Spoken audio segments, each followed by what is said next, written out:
उसे इतनी मार खाने के बाद जोगो भाई को तो सुशांत सर के पास चला जाना चाहिए था, लेकिन बोनो की एक खासियत है कि इनमें चुल बहुत होती है, तो इसने गोजो से बदला लेने के लिए अपने पापा केंजाको की मदद ली। पर अकेला जाता तो ये फिर से यही कहता, जी हाँ सर, ये रेप मेरी हुई थी। लेकिन इस बार भाई पूरी प्लानिंग के साथ 2 और लोगों को ले आया, जोसो और हानामी। पर इन तीनों से लड़ने गोजो वहाँ अकेले ही पहुँच गया। और जरा गोजो की एंट्री तो देखो, ऐसा लग रहा है जैसे मैं अपनी बुआ की शादी की एल्बम देख रहा हूँ। नीचे उतरते ही गोजो जोगो से कहता है, अबे छोटू, पिछली मार से तेरी कमर बोल गई जो तू लाठी लेकर आया है। कमाल है, आज तो तू 2 और नमूने ले आया। ये सुनते ही माहोरागा की सेटिंग हानामी ने सारे रास्ते बंद कर दिए, क्योंकि इन्हें लग रहा था कि गोजो इनसे डर के भाग जाएगा। और फिर इन्होंने आम लोगों को मारना शुरू किया ताकि गोजो लोगों की मौत देखकर इमोशनल हो जाए और खुद को सरेंडर कर दे। पर गोजो तो फुल ऑन चिल मोड, वो तो कान में एयरपॉड्स डाल के स्पॉटिफाई में एड सुन रहा था। ये देखकर सबसे पहले जोसो ने उस पर अपनी पीरियड ब्लड की पिचकारी मारी, लेकिन गोजो की इन्फिनिटी ने उसे आसानी से रोक दिया। इसके बाद 9XM के छोटू दादा और माहोरागा की साइड चिक दोनों ने एक साथ गोजो पर अटैक किया। पर इतने इंटेंस माहौल में भी गोजो की मस्ती नहीं रुक रही, वो इनके मुंह पर थूक कर वहाँ से गायब हो जाता है। तभी ये झांसा यूनिवर्सिटी का कबीर सिंह अपनी प्रीति को बचाने लगा, लेकिन जोगो भाई तो बजरंग दल के लीडर निकले, जिसने उस लड़के के पेट में छेद करके उसे जला दिया। तभी कहता हूँ, लड़की का चक्कर मौत से टक्कर। खैर, तभी वहाँ गोजो वापस आ जाता है और ब्लाइंड फोल्ड खोलकर उनकी सुअर जैसी शक्ल देखता है, खासकर हानामी की, जिसके बाद उसकी हंसी नहीं रुकी और कहने लगा, मर्दों जैसी दिखने वाली औरत, माहोरागा की नाजायज औलाद, एक काम कर, इस गुलाब को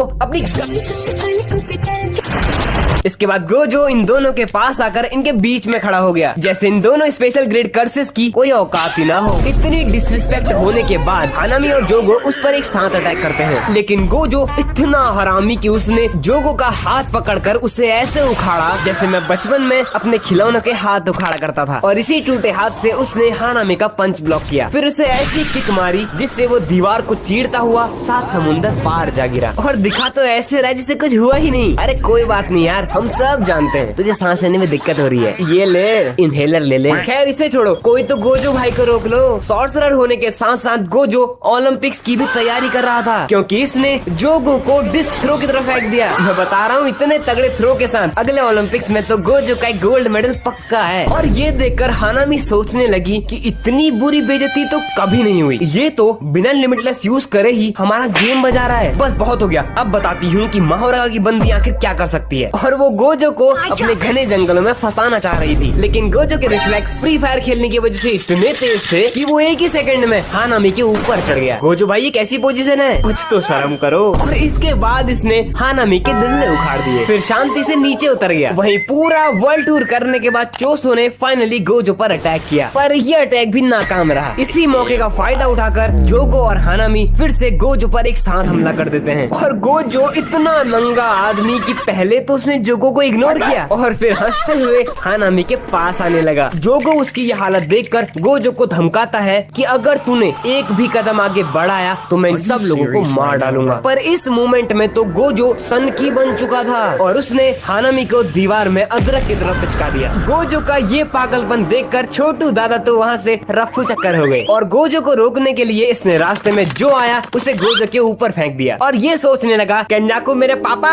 किसी को तो भेजो वरना आज तो मैं गया। लेकिन तभी वहाँ आती है मोहितो एक्सप्रेस, जिसके अंदर से बहुत सारे कर्सेस निकलते हैं और वहाँ अफरा तफरी मच जाती है। वो सब तो ठीक है, पर जरा मोहितो की एंट्री तो देखो, ऐसे खुश हो रहा है जैसे बच्चे लॉलीपॉप देखकर खुश हो जाते हैं। और आते ही ये सीधा गोजो पर अटैक करता है, पर ये उसे छू भी नहीं पाता। तो सारे कर्सेस ने मिलके गोजो के सामने ही सभी लोगों को मारना शुरू किया, ये सोचकर कि चाहे कुछ भी हो जाए गोजो अपना डोमेन खोलकर यहाँ मौजूद सभी लोगों को तो नहीं मारेगा। पर इन्हें कौन बताए कि गोजो सिर्फ शकल से ही नहीं बल्कि अकल से भी बहुत स्मार्ट है, क्योंकि उसने सिर्फ 0.2 सेकंड के लिए अपना डोमेन खोलकर सभी कर्सेस को खत्म कर दिया। इसके बाद गोजो इतना थक गया कि उसे प्रैंक हो गया, क्योंकि केंजाकू ने उसके सामने रखा था प्रिजन रेल्म, जिसे देखकर गोजो समझ गया कि अब तो जेल में जाना पड़ेगा, जेल की रोटी खानी पड़ेगी। इतना कम था कि गेतो की बॉडी का यूज करके केंजाकू ने उसे पीछे से धप्पा और दे दिया। गेतो को देखकर गोजो खुद को संभाल नहीं पाया और पकड़ा गया। इसकी ये पोजीशन देखकर मुझे हंसी भी आ रही थी